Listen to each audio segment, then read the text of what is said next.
ನಟಿ ರನ್ಯಾ ಜೊತೆಗಿನ ಪರಿಚಯದಿಂದ ಹಿಡಿದು ಸ್ಮಗ್ಲಿಂಗ್ ಪ್ರಕರಣದ ಎಲ್ಲಾ ಡೀಟೇಲ್ಸ್ ಅನ್ನ ಹೊರಗೆ ಹಾಕಿದ್ದಾನೆ. ರನ್ಯಾ ರಾವ್ ಮತ್ತು ನಾನು ಕಾಲೇಜ್ ದಿನಗಳಿಂದಲೇ ಸ್ನೇಹಿತರಾಗಿದ್ವಿ, ನಿರಂತರ ಸಂಪರ್ಕದಲ್ಲಿದ್ವಿ ಅಂತ ಕೂಡ ಹೇಳಿದ್ದಾನೆ. ಸ್ನೇಹದ ಮೇಲೆಯೇ ದುಬೈನಲ್ಲಿ ಒಂದು ಕಂಪನಿ ಕೂಡ ತೆರೆದಿದ್ವಿ, ಅದು 50-50 ಅನುಪಾತದಲ್ಲಿ ಅಂದ್ರೆ ಶೇರಿಂಗ್ ಪಾಲುದಾರಿಕೆಯಲ್ಲಿ ವೀರಾ ಡೈಮಂಡ್ಸ್ ಟ್ರೇಡಿಂಗ್ ಅನ್ನ ಪ್ರಾರಂಭ ಮಾಡಿದ್ವಿ ಅಂತ ಕೂಡ ತರುಣ್ ರಾಜ್ ಹೇಳಿದ್ದಾನೆ. ವ್ಯವಹಾರದ ಉದ್ದೇಶದಿಂದ ದುಬೈನಿಂದ ಚಿನ್ನವನ್ನ ಆಮದು ಮಾಡ್ಕೊಳ್ಳೋದು ಮತ್ತು ಅದರ ಮಾರಾಟ ಅಲ್ಲೇ ಮಾಡುವಂಥದ್ದು, ಗೋಲ್ಡ್ ಮಾರಾಟ ಮಾಡೋದಾಗಿತ್ತು ನಮ್ಮ ಪ್ಲಾನು. ದುಬೈ ವ್ಯವಹಾರದಲ್ಲಿ ರನ್ಯಾ ಏಕೈಕ ಇನ್ವೆಸ್ಟರ್ ಆಗಿದ್ರು, ಅಂದ್ರೆ ಹೂಡಿಕೆದಾರರು ಅವರೊಬ್ಬರೇ ಆಗಿದ್ರು.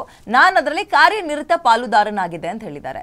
ದುಬೈನಲ್ಲಿ ಡೀಲರ್ಗಳಿಗೆ ವಿದೇಶಿ ಕರೆನ್ಸಿಯಲ್ಲಿ ಹಣ ಪಾವತಿ ಮಾಡಲಾಗಿತ್ತು, ಎಲ್ಲ ಹಣವು ಹವಾಲಾ ಮೂಲಕ ವ್ಯವಸ್ಥೆ ಮಾಡಿದ್ರು ಅನ್ನುವಂತಹ ತಮ್ಮ ಕಳ್ಳ ವ್ಯವಹಾರದ ಗುಟ್ಟನ್ನ ಬಿಚ್ಚಿಟ್ಟಿದ್ದಾರೆ. ಇಡಿ ಇಲ್ಲಿ ಜಾಯಿನ್ ಆಗಿದ್ದೆ, ತನಿಖೆಗೆ ಎಂಟ್ರಿ ಕೊಟ್ಟಿದ್ದೆ ಈ ಹವಾಲದ ಅನುಮಾನ ಬಂದ ನಂತರ ಅಲ್ವಾ.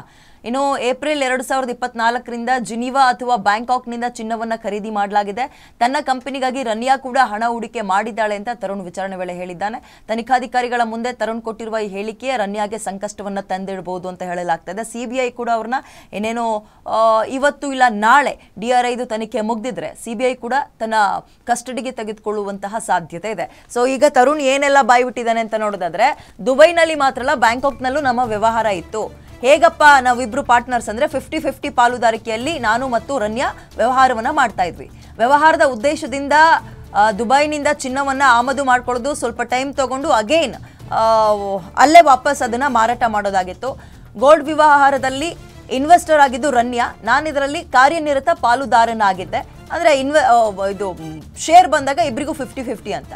ಹವಾಲಾ ಹಣದ ಮೂಲಕ ಗೋಲ್ಡ್ ಖರೀದಿ ವ್ಯವಹಾರ ಆಗಿರೋದು ಕೂಡ ಆತ ಬಾಯ್ಬಿಟ್ಟಿದ್ದಾನೆ. ರನ್ಯಾಗೆ ಜಿನಿವಾ ಮತ್ತು ಬ್ಯಾಂಕಾಕ್ನಲ್ಲಿ ಡೀಲರ್ಗಳ ಪರಿಚಯ ಇತ್ತು, ಹಾಗಾಗಿ ಬ್ಯಾಂಕಾಕ್ನಲ್ಲೂ ಕೂಡ ನಾವು ಗೋಲ್ಡ್ ವ್ಯವಹಾರವನ್ನ ಆರಂಭ ಮಾಡಿದ್ವಿ. ಆಕೆಗೆ ಅಲ್ಲಿ ಸ್ನೇಹಿತರಿದ್ದರಿಂದ ಅವರ ಕಾಂಟ್ಯಾಕ್ಟ್ ಅನ್ನ ಬಳಸ್ಕೊಂಡು 50-50 ಪಾಲುದಾರಿಕೆಯಲ್ಲಿ ರನ್ಯಾ ಮತ್ತು ತರುಣ್ ಬಿಸ್ನೆಸ್ ಹೇಗೆ ನಡೀತಾ ಇತ್ತು ಅನ್ನುವಂಥದ್ದನ್ನ ತರುಣ್ ಬಾಯ್ಬಿಟ್ಟಿದ್ದಾನೆ.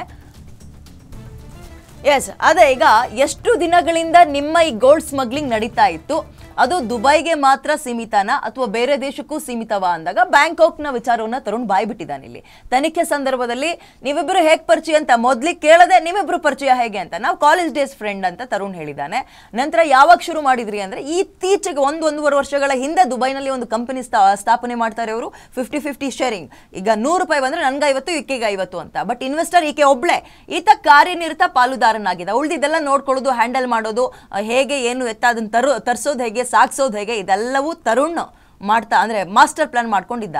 ಬಟ್ ಈಗ ಬರ್ಬೇಕಾಗಿರುವಂತದ್ದು ತರುಣ್ ಮತ್ತು ರನ್ಯಾ ಇಬ್ಬರ ಕೈ ಚಳಕ ಮಾತ್ರ ಇದರಲ್ಲಿರೋದಾ ಅಥವಾ ಬೇರೆಯವರ ಹೆಸರು ಕೂಡ ಇದೆಯಾ? ಪೊಲಿಟಿಕಲ್ ಟಚ್ ಈಗಾಗಲೇ ಸಿಕ್ಕಿದೆ, ಬಟ್ ಸದನದಲ್ಲೂ ಅಂತಹ ಸದ್ದೇನು ಮಾಡಲಿಲ್ಲ. ಇದು ಕೆಲವೊಬ್ರು ಹೇಳಿದ್ರು ನಾನು ಅಂಥವ್ರ ಹೆಸರು ಹೇಳ್ತೀನಿ, ಇಂಥವ್ರ ಹೆಸರು ಹೇಳ್ತೀನಿ ಅಂತ, ಬಟ್ ಯಾರ ಹೆಸರು ಹೇಳಿಲ್ಲ. ಅದರ ನಡುವೆ ತನಿಖೆ ಹೇಗಪ್ಪ ಅಂತ ಹೇಳಿದ್ರೆ, ತರುಣ್ಗೆ ಒಂದ್ ಕಡೆ ಬೇಲ್ ಸಿಕ್ಕಿಲ್ಲ, ಮಗದೊಂದು ಕಡೆ DRI ತನಿಖೆಯನ್ನ ಅಥವಾ ತನಿಖೆಯ ಡ್ರಿಲ್ ಮುಂದುವರಿಸಿದಂತಹ ಸಂದರ್ಭದಲ್ಲಿ ನಮ್ಮಿಬ್ಬರ ಪರಿಚಯ ಹೇಗಾಯ್ತು, ವ್ಯವಹಾರ ಹೇಗೆ ಮಾಡ್ತಾ ಇದ್ವಿ, ಆಕೆಯ ಪಾಲೆಷ್ಟು ನಿನ್ನ ಪಾಲೆಷ್ಟು, ನಿನ್ನ ಪಾತ್ರ ಏನು ಆಕೆಯ ಪಾತ್ರ ಏನು, ಮತ್ತು ಇದು ಬರೀ ದುಬೈಗೆ ಮಾತ್ರ ಸೀಮಿತ ಆಗಿತ್ತಾ ಬೇರೆ ಕಡೆಗೂ ಕೂಡ ಹರಡಿತಾ, ಇದೆಲ್ಲದರ ತನಿಖೆಗೂ ಮುಂದಾಗಿದ್ದಾರೆ. ಅದರ ಜೊತೆಗೆ ತುಂಬಾ ಇಂಪಾರ್ಟೆಂಟ್ ಆಗಿ ಬೇಕಾಗಿದ್ದು ಹಣದ ವ್ಯವಹಾರ ಹೇಗೆ ನಡೀತಾ ಇತ್ತು.